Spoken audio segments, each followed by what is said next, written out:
Sir ನಮಸ್ಕಾರ. Sir ನಿಮ್ಮ ಹೆಸರು? ಮುತ್ತುರಾಜ್ ಮಹಾದೇವ್ ಪರ್ಯಟನ್ ಸರ್.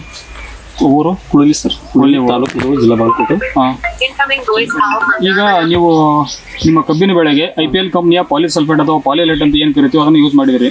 ಮಾಡಿದ್ವಿ ಸರ್. ಅದು ಮಾಡಿದ ಮೇಲೆ ಈಗ ನಿಮ್ಮ ಕಬ್ಬಿನ ಬೆಳೆಯಲ್ಲಿ ನೀವೇನು ರಿಸಲ್ಟ್ ನೋಡಿರಿ ಅಥವಾ ಏನು ಬದಲಾವಣೆ ಆಯ್ತು ಅನ್ನೋ ಸ್ವಲ್ಪ ನಮ್ಗೆ ಒಂದು ಹೇಳ್ಕೊಟ್ರಿ. ಅಂದ್ರೆ ಸರ್ ನಮ್ದು ಮೊದಲು ಒಂದು ಸ್ವಲ್ಪ ರೋಗ ಜಾಸ್ತಿ ಬಂದಿದ್ವಿ. ಓಕೆ. ಆಮೇಲೆ ಕಬ್ಬು ಬೆಳೆದು ಕುಂಠಿತ ಇತ್ತು. ಆಮೇಲೆ ನಾವು ಒಂದ್ಸಲ ಯೂಸ್ ಮಾಡಿ ನೋಡಿದ್ವಿ. ಅದ ಕಬ್ಬಿನ ಬೆಳವಣಿಗೆ ಜಾಸ್ತಿ ಆಯ್ತು. ಆಮೇಲೆ ಕಬ್ಬು ದಿಪ್ಪ ಆಯ್ತು. ಆಮೇಲೆ ಚಿಕ್ಕಿ ರೋಗ ಅಂತ ಏನಿರುತ್ತಲ್ಲ ಸ್ವಲ್ಪ ಕಡಿಮೆ ಆಯ್ತು. ಈಗ ಒಂದೇ ಪ್ರಮಾಣವಾಗಿ ಸಮತೋಲನವಾಗಿ ಇಟ್ಟಿದ್ವಿ ಸರ್ ಬೆಳೆ. ಓಕೆ, ಅಂದ್ರೆ ಚಿಕ್ಕ ರೋಗನೂ ಕಡಿಮೆ ಆಯ್ತು ಅಂದಂಗೆ ಹಾಕಿದ್ಮೇಲೆ. ಇನ್ನೊಂದ್ಸರ ನೆಲ ಏನಿತ್ತು ಸರ್ ಸ್ವಲ್ಪ ಮಿದುವಿನೊಳಗೆ ಉಳ್ಕೊಂಡು ಬಂದ್ರಿ. ನೆಲ ಕೂಡ ಮಿದು ಇದೆ.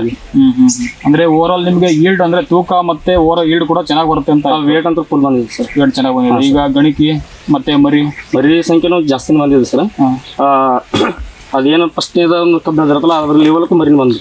ಓಕೆ, ಫಸ್ಟ್ ಏನಿರುತ್ತೋ ಅದ್ರ ಲೆವೆಲ್ಗೆ ನೆಕ್ಸ್ಟ್ ಅದ್ರ ಲೆವೆಲ್ ಬಂದ್ಬಿಟ್ಟಿದೆ. ಓಕೆ, ಚಲೋ ಆಯ್ತು ಬಿಡ್ರಿ. ಬಟ್ ನೀವು ರೈತರಿಗೆ ಏನು ಪಾಲಿಸಲ್ಫೇಟ್ ಬಗ್ಗೆ ನೀವು ಏನಾದ್ರು ಹೇಳದಿದ್ರೆ ಸರ್? ನಾನು ಹೇಳ್ತೀನಿ, ನಿಮ್ಮ ಓನ್ ಎಕ್ಸ್ಪೀರಿಯನ್ಸ್ ಮೇಲೆ ನೀವು ಹಾಕಿದ್ದ ಒಂದು ಅನುಭವದ ಮೇಲೆ ರೈತರಿಗೆ ನಾನು ಹೇಳೋದಷ್ಟೇ. ನಾನು ಯೂಸ್ ಮಾಡಿದ್ದೀನಿ. ನನಗೆ ಒಂದು ಒಳ್ಳೆ ಇದು ಬಂದಿದೆ ಸರ್. ಅದನ್ನ ಕೆಲವೊಂದು ರೈತರಿಗೆ ಹೇಳೋದು ಇಷ್ಟ ಅಂದ್ರೆ ನಾನು, ಯಾಕಂದ್ರೆ ನಾವು ಚೆನ್ನಾಗಿ ಬೆಳಿತೀಬೇಕಂದ್ರೆ ಯಾವ್ದು ಹಾಕಿದ್ರೆ ಏನು ಬರುತ್ತೋ ಏನು ವಿಚಾರ ಮಾಡಿ ಮಾತ್ರ ಮಾಡಬೇಕು. ಈಗ ನಾ ಮಾಡಿದ್ದೇನು ಪಾಲಿಸಲ್ಫೇಟ್ ಹಾಕಿದ್ದೇನೆ ಸರ್. ನಾನು 100ಕ್ಕೆ 100 ರಿಸಲ್ಟ್ ಕೊಟ್ಟಿದ್ದೆ. ಆ ಥರ ಅವರು ಯೂಸ್ ಮಾಡ್ಕೊಂಡ್ರೆ ಅವ್ರಿಗೂ ಒಂದು ಅನುಕೂಲ ಆಗ್ತದೆ ಅಂತ ನಾನು ಆಸೆ. ಬೇರೆ ರೈತರಿಗೆ ನೀವು ಪಾಲಿಸಲ್ಫೇಟ್ನ ಯೂಸ್ ಮಾಡೋಕ್ಕೆ ರೆಕಮೆಂಡ್ ಮಾಡ್ತೀನಿ. ಹಾಂ, ಸರಿ, ನಮಸ್ಕಾರ.